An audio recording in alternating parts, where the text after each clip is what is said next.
Баяғыда үлкен бір патша уәзіріне барып айтқан екен: әй уәзірім, мен саған 3 сұрақ қоям, жауап берсең дәрежеңді көтерем, жауап бере алмасаң одан сайын түсіріп тастаймын дәрежеңді деп айтады дейді. Мен жанында жүрген уәзірі патшаның ішіп жүрген тамағын ішеді, патша ішіп жүрген тәрелкелерден тамақ ішіп, мана қолдарына күміс стақандарды ұстап алып су ішіп жүрген, шарап ішіп жүрген уәзір ғой. Қоя қойыңыз дейді да, дәрежемнің көтерілгенін қалаймын дейді. Міне 3 сұрақ дейді. 3 сұрақты қояды, жауап бере алмайды, кітаптардан іздейді, қарайды, патшаға барып айтады: маған 1-2 күн беш, мен іздейін, қарайын, сосын жауап берейін дейді. Сөйтіп іздеп қарап жауап бермегеннен кейін соңғы күні не істейді? Мен бәрібір жауап бере алмаймын, патша бытысын шығаратын болды ғой, құрсын қашайын дейді қаладан. Сөйтіп сәйгүлік атына мініп қашып, әбден біраз жүргеннен кейін жаңа бір талдың түбіне келіп отырады ғой. Сәйгүлігін қойып қояды да өзі ұйықтайды.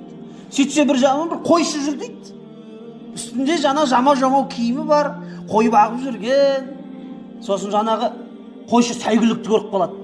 Сосын манағы уәзірді көріп қалады да, сәйгүлігіне қарап отырып: мына жай адам емес дейді. Атының өзін қарашы дейді, ер тоқымын қарашы дейді. Мынаны оятайын, бұл алыс жерде не істеп жүр екен деп сұрайын дейді. Сөйтіп мана қойшы барып оятады ғой. Сөйтіп сұрайды: не болып қалды? Басеке, мына алыста жүрсіз, мен мына жерде қой бағатын едім, қала айдалада не істеп жүрсіз десе: қойшы, қоя берші, бар, сен өз жолыңмен жүре бер, мен өз жолыммен қала берсем.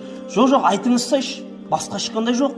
Сырласыңыз болса осы мен қойшы болам, жауыңыз болса да осы мен қойшы болам, досыңыз болса да осы мен қойшы болам. Енді достасқан жақсы емес пе десе: жарайды, қой, саған айтайын дейді. Патша 3 сұрақ қоям деді. Жауап берсең дәрежеңді көтерем, жауап бере алмасаң дәрежеңді түсірем деді. Қойды, мен жауап бере алмадым. Қойшы айтады да: маған айтсайшы, мен білетін шығармын дейді. Қойшы, сен не білесің? Далада жүрген адамсың. Мен мынандай интеллект, қаланың ішінде сондай адамдардың жанында жүріп біле алмадым. Сен не білесің? Қойшы айтады: біреу білген нәрсені екінші білетін шығар. Біреу білмесе екінші біледі, көріп көрсе дейді. Жарайды, айтып көрейінші, не болса да деп айтады. Бірінші сұрақ мынау дейді: дүниедегі ең үлкен ақиқат, ең үлкен шындық не дейді? Қойшы тұрады да күліп: осыны да білмедіңіз бе?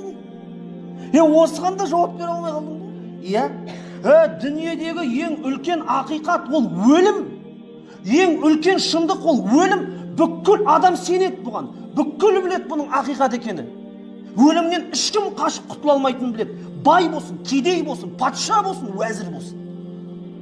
Ана уәзір ойлап: ойбай, мен мынаның жауабын қалай білмеймін? Маған менің қалай өзімнің басым бар маған?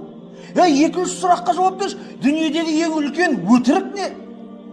Қойшы тағы күліп жібере: сонда білмедім бе? Ең үлкен ақиқат өлім болатын болса, ең үлкен өтірік мынау өмір емес пе? Жалған ғой.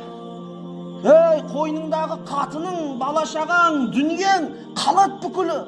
Жалған барлығы дейді. Саған 3-ші сұрағымды да қойып алайыншы онда дейді. Мынау бір қойшымен бүкіл проблемамды шешіп алатын болдың ғой деп мәз болады. Сосын қойшы тұрады да: қойыңыз ал дейді. Дүниедегі ең үлкен биік не нәрсе дейді. Қойшы тұрады да айтады: мен мынаның жауабын білем дейді, бірақ айтпаймын саған дейді. Неге айтпайсың? Айтсайшы дейді. Бір шартым бар дейді. Соны орындасаң айтам. Қандай? Мына мен итім, ыдысы бар мынандай. Мен соған жуынды салам.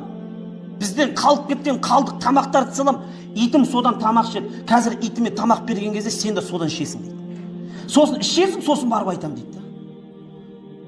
Сосын тұрады да: іше сағанда не бар? Жақ патша мен дәрежемді көтеріп жібереді. Сосын әйтеуір қиналып, нәпсін езіп, ал ішем дейді. Сөйтіп барып кәдімгі итпен тамақ ішеді. Сен ішіп болғаннан кейін ал енді жауапты айт десе: дүниедегі ең үлкен биік нәрсе ол мақсат. Ол адамның мақсаты. Сен мынау мақсатыңа жету үшін сонау үлкен биік шыңнан төменге түсіп менің итіммен бірге тамақ ішіп жатсың. Алдыңа қойған мақсатың үшін осындай нәрсеге іске барып жатсың. Ең үлкен биік нәрсе ол адамның қойған мақсаты деп айтқан екен. Сол кезде манағы уәзір жауапты естіп кетіп қалады. Енді айтайын деген, қайсы адам мақсат қойды өз алдына? Иншалла мен жәннатқа барам. Иншалла мен Алланың разылығын табам. мен тақуалардан болам, күнәмді тастайым, түзелем, жөнделем, үлгі болам десе қалай, қашан басталады?